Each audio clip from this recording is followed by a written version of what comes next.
What if the people you love most are the reason your dream never grows? Lena typed it out with both thumbs. I'm starting a YouTube channel, a cooking channel. Big things coming. She read it 3 times. She added an emoji.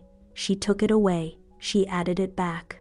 Then she sent it to the family group chat and to her best friend Priya, and she posted it on her own page too. And she sat back against the kitchen counter and waited for the little hearts to come in. This was strange, if you knew her. Lena was the woman who muted the group chat. At the office, she ate lunch alone with a book on purpose. She hated the drama, the gossip by the coffee machine, the meetings that were really just people performing for each other. She liked quiet. She liked being left alone with a task and her own 2 hands. She needed no one, and yet, the moment she had a dream, a real one, a small bright thing she had been holding for weeks, the very first thing she did was give it away. Not cook, not film, tell. Her thumb had found that send button before she had so much as cracked an egg. The hearts came in. Her aunt sent 3. A cousin sent yes. And something warm and quick moved through her chest, bright as a struck match. She held the phone for a long time. Then, an hour later, the same aunt added one more line. Just be careful, sweetheart. These things almost never work out. I'd hate to see you let down. And a cousin she'd expected to cheer said nothing at all, just a little grey tick, read, and gone. The warm feeling did not disappear. It just cooled at the edges, the way a flame does when a door opens somewhere in the house. Priya called that night, and Lena picked up fast, because part of her was already waiting to be told what to think. A cooking channel, Priya said, and Lena could hear her smiling, the kind smile of someone being careful. Okay. Just don't get your hopes up, okay? You know how these things are. 1 million people do it.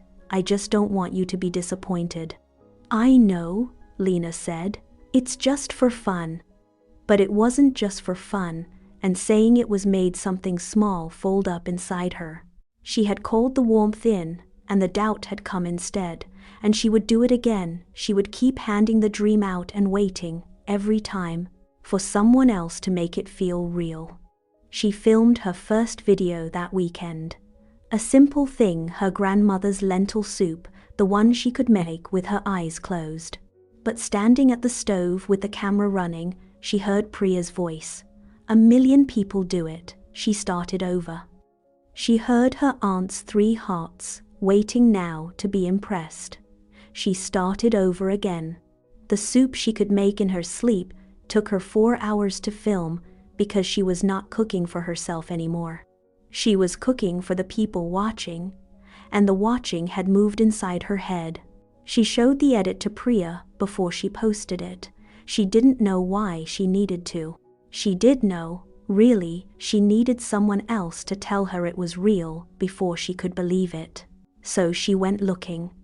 And she went looking to Priya, who watched on the small screen with her face doing something polite. It's good, she said. I mean, the lighting's a little dark. And your voice is kind of quiet. It's not bad, it's just not great yet. It's not great yet. Lena nodded. She said thank you. She went home and she did not open the camera for a week.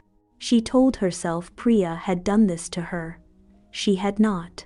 She had gone to Priya needing to be told it was good, holding the work out like a question, and Priya had only answered the way most careful people answer. The hand that reached for that approval was her own. When she did open the camera again, she made less. She second-guessed every shot. She opened the oven too early, again and again, to check, to be sure, and the cakes fell in the middle every time. She'd post a video and then watch the family group chat go quiet, and the quiet felt like a verdict. She filmed in the dark voices of everyone she told. The channel barely grew. 11 subscribers, then 12, then 11 again. Months passed. The group chat stopped mentioning it. At a family dinner, her uncle said, kindly, with his head tilted, "So whatever happened to the cooking thing?"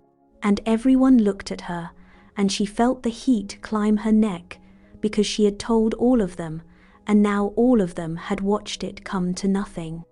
A channel no one knew about could have died in private. Hers died at the dinner table, in front of the people whose hearts she had collected like proof. Then came the gym. She wasn't even thinking about the channel. She was on the treadmill beside Priya when a woman she half knew, Sarah, from the building climbed onto the machine on her other side and lit up. "Wait, you're Lena. You do that cooking channel, right? Oh my gosh, I love your videos. That lentil soup, I made it twice. You have to keep going. Seriously, please don't stop." And Lena watched two things happen in the same second. She watched Sarah's face, open and warm, handing her something back to her, glowing. And she watched Priya's face beside it, surprised, taken back, almost troubled, as if something she'd been sure of had just shifted under her feet. Lena thanked Sarah. She felt the warm, bright match-strike feeling come again. Sarah had lit something, right there, out loud. But on the drive home, in the quiet, she understood something that did not feel good. It only felt true. She had been treating her dream like a candle she handed to others before it was ever lit. To Priya, to the family group chat, to everyone, the instant she had it.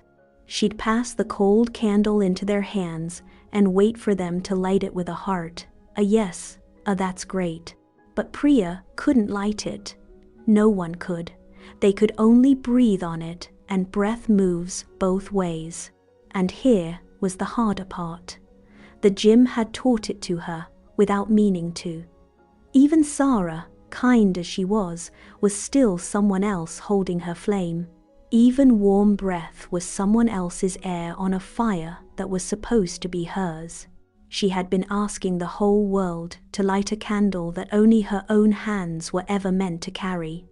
And every hand she'd passed it to had taken a little of its heat away. She didn't say any of this to Priya. She didn't say anything at all.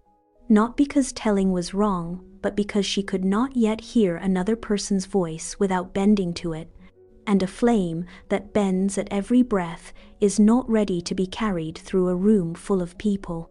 So she let the old channel die where it lay. She didn't delete it, she just stopped looking.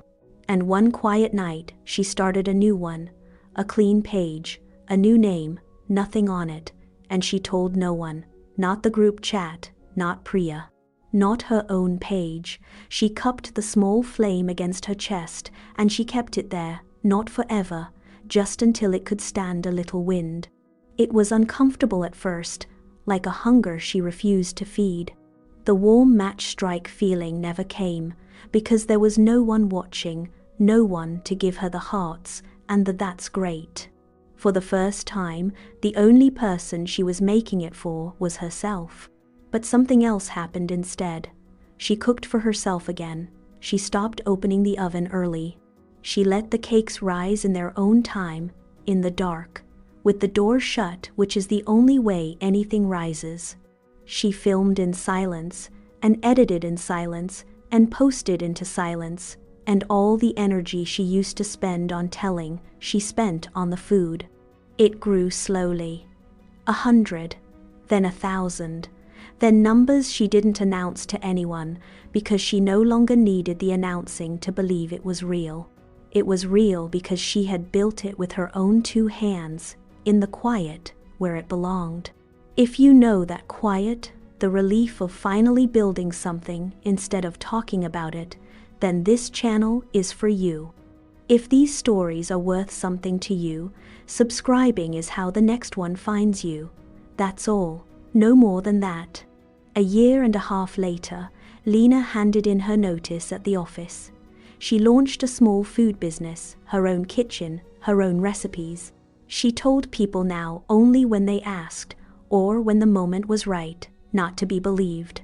Just because there was a fire now, and a fire is meant to be shared. And one Sunday, when it was no longer a hope but a fact, She drove to her parents' house in a car that was hers, bought with money she had earned. She told them then. The joy in the room was real, and it cost her nothing because she no longer needed their faces to tell her it was real. If they had said nothing, the flame would have burned exactly the same. That was the whole difference, not the silence, the not needing. Priya was there too. The friendship had survived, changed, but alive. Lena had learned what to hand her and what to keep. She still told Priya about her day, her worries, the small, true things. She simply no longer carried her unlit dreams to Priya's door and asked her to light them. She kept those cupped in her own hands now, until they could burn on their own.